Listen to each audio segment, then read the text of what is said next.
Bonjour à tous. Alors, parmi les ratios de solvabilité, il y a le ratio d'endettement financier ou le fameux gearing. L'objectif de ce ratio est de connaître la solvabilité de l'entreprise. Il faut absolument que les capitaux propres soient supérieurs à l'endettement financier. C'est donc pour cette raison que ce ratio doit absolument être inférieur à 100. Les capitaux propres doivent l'emporter sur l'endettement financier. Ce ratio est parfois utilisé à l'envers, c'est-à-dire que l'on divise les capitaux propres par l'endettement financier, et dans ce cas-là, ce ratio doit être supérieur à 100 ou à 1. Je vous conseille fortement d'utiliser de préférence l'endettement financier net.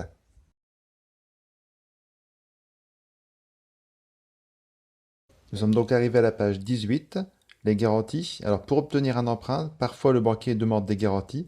Celles-ci peuvent être personnelles ou réelles. Donc personnel, c'est quand une personne va se porter caution pour l'emprunt qui a été réalisé, et réel, souvent c'est quand elle porte sur une chose. Vous allez donc retrouver le cautionnement simple dans les garanties personnelles, mais également le cautionnement solidaire. Pour la partie sur les garanties réelles, vous retrouverez le nantissement, le gage et l'hypothèque. Ce tableau est forcément à connaître.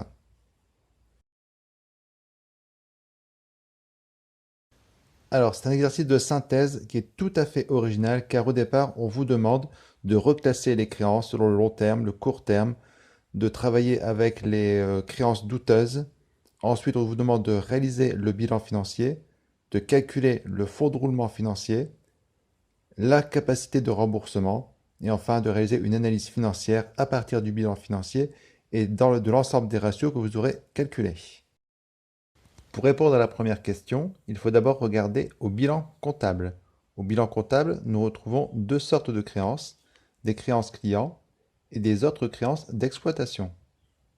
Pour les créances clients, nous allons retrouver le montant de 661 475. Il figure en fait dans l'état des créances, on retrouve bien les clients douteux pour 122 373 et les créances clients pour 539 102.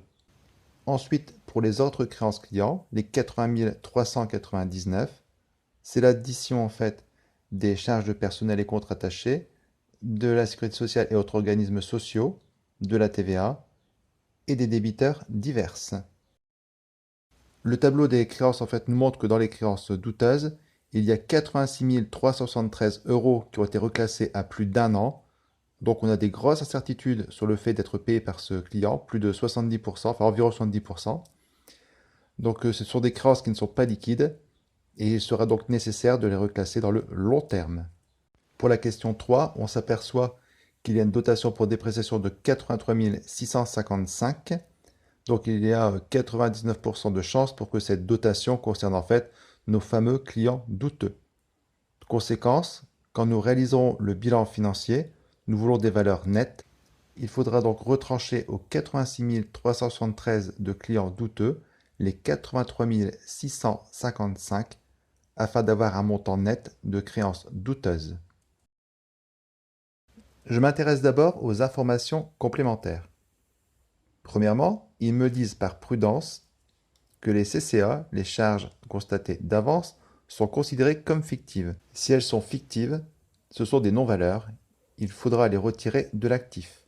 Alors, moi, ce que je préfère faire, c'est plutôt que de les retirer de l'actif, je ne les indique pas. En revanche, il faudra les retirer du passif dans les capitaux propres afin d'équilibrer.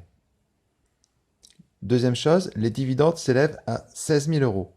Je les retire des capitaux propres et j'irai les positionner dans les dettes à moins d'un an. Les provisions pour risque représentent des dettes probables à court terme. Elles sont généralement dans le long terme, mais comme apparemment l'échéance sera à court terme, je les mettrai dans les dettes à moins d'un an. Le terrain est évalué à 58 000 euros. Il y aura certainement une plus-value sur le terrain à constater. Donc plus-value à ajouter dans l'actif immobilisé supérieur à un an et dans les capitaux propres. Le stock permanent de matières premières est évalué à 6 000 euros. Donc en fait, ça c'est un stock outil. Il va falloir le retirer des stocks à moins d'un an et le rajouter dans mon actif immobilisé à plus d'un an, puisque c'est un stock permanent qui se régénèrent chaque année. Il y a des ENE qui apparaissent dans les annexes pour 5 228 euros.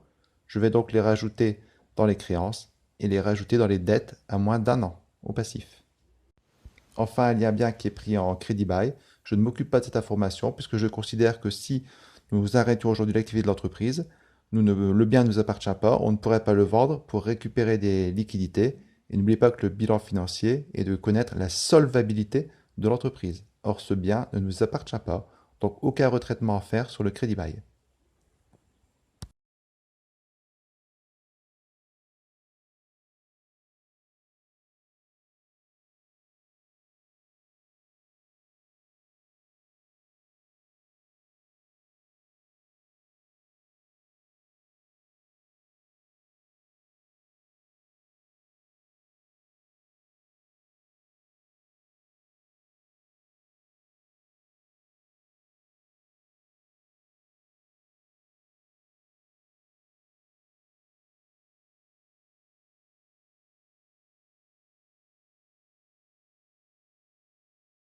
Les provisions pour risques et charges doivent être placées soit dans les capitaux propres, soit dans les dettes à moins d'un an. Ici, dans l'énoncé, c'est marqué qu'il faut les placer dans les dettes à moins d'un an.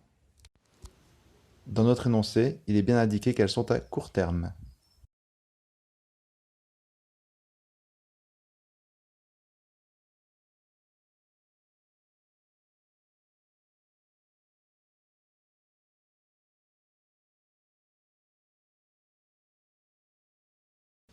Je vais donc retirer mes dividendes des capitaux propres pour les placer dans mon passif circulant à moins d'un an.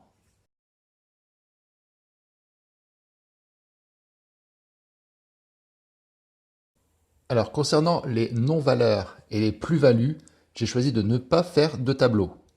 Donc ici, par exemple, pour la plus-value sur le terrain, sa valeur est de 54 000 euros à notre bilan et de 58 000 euros sa valeur réelle. Donc une plus-value de 4 000 que je vais ajouter à l'actif, mais également au passif. Comme je n'ai pas fait de tableau des plus ou moins values de l'actif, je retire les frais d'établissement à l'actif, mais également au passif. Tout à l'heure, j'ai déjà retiré les charges constatées d'avance.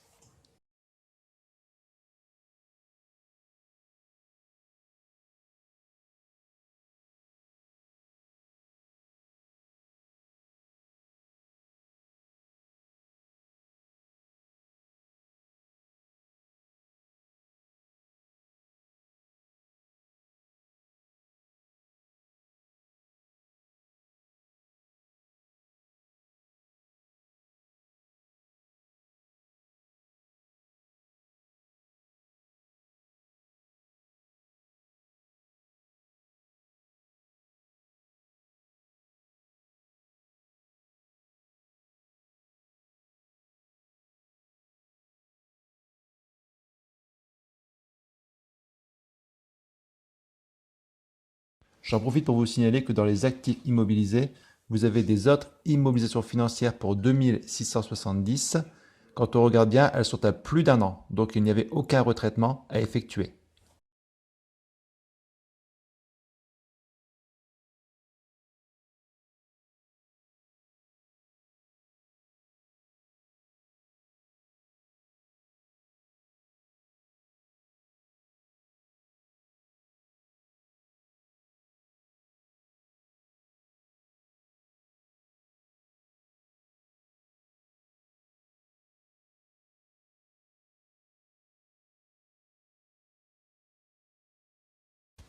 Nous aurions pu également mettre le capital non appelé, toutefois, je préfère toujours le retraiter à part.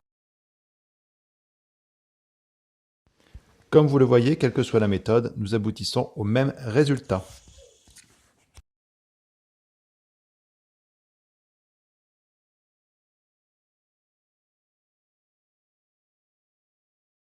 Le fonds de roulement financier est certes faible, 10 805 euros, mais il existe.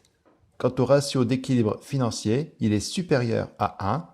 Il est faible également, mais cela veut dire que nos capitaux permanents permettent de financer notre actif à plus d'un an.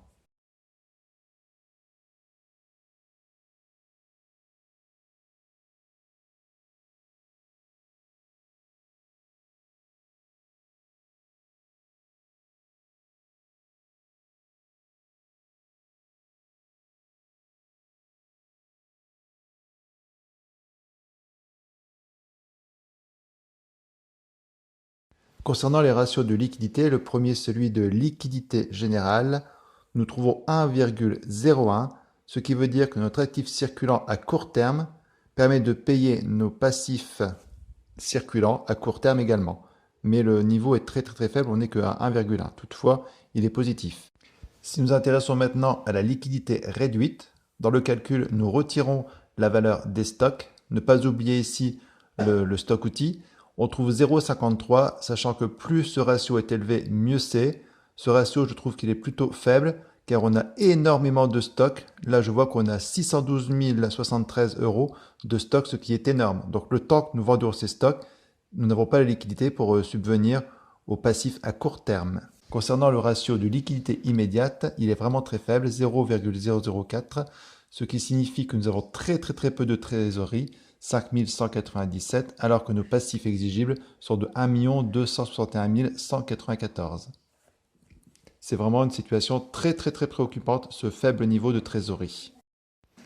Le ratio de solvabilité est également très inquiétant. Nous devons trouver un ratio au-delà de 20%, or nous avons trouvé 18,27%.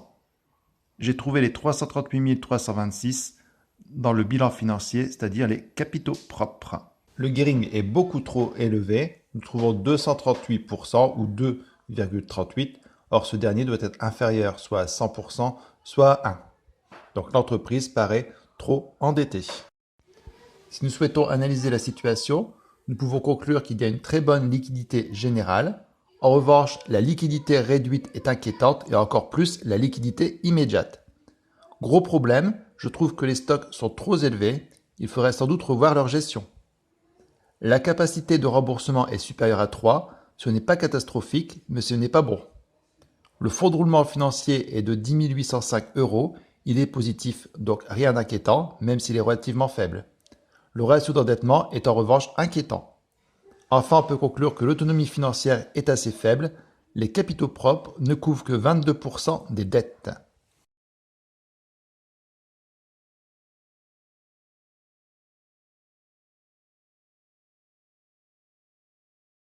Les écarts de conversion actifs peuvent être considérés comme des non-valeurs s'ils ne sont pas couverts par une provision pour risque de change.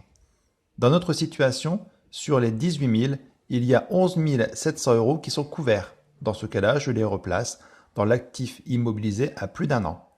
En revanche, la partie qui n'est pas couverte, les 6 300, doit être retranchée. C'est pour ça que j'ai retiré moins 6 300 des deux côtés. Concernant le capital non appelé, l'énoncé nous indique que 20 000 euros seront prochainement appelés en juin 2020, donc je les descends dans l'actif circulant à moins d'1 an. Et dans les capitaux permanents, je retire 30 000 euros. En effet, à l'actif, à la base, j'avais 50 000. J'en ai placé 20 000 à moins d'1 an. 30 000 n'ont été placés nulle part. Donc, par un jeu d'équilibre, pour équilibrer le bilan, je dois également retirer 30 000 euros au passif.